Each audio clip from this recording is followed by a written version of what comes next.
This P0031 repairing video is dedicated to Volkswagen's drivers. If your Volkswagen is getting a P0031 error code, this video is going to show you one practical solution to fix the error code at home. Use the Zeus app to scan your vehicle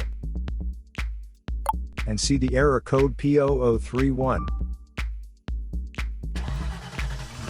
This code may be triggered when your vehicle's control module detects a fault in the heater circuit and oxygen sensor bank 1 sensor 1.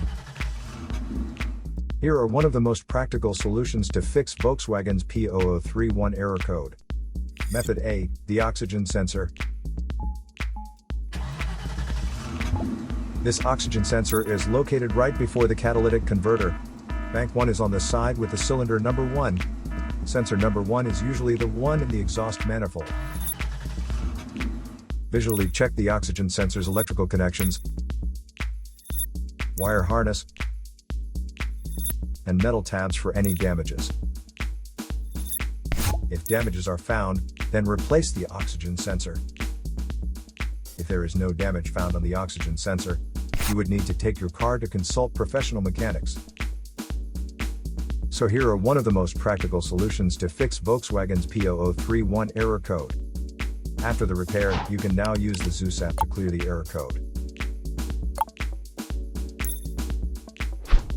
And tap the rescan button one more time to make sure everything is fine with your vehicle. To save more money on car expenses, claim a free engine code scanner at the description link below, or check out the video here for more info. You're also welcome to leave comments below. Our mechanic professionals will answer them shortly. Don't forget to like and subscribe to our channel. Thanks again for watching this video.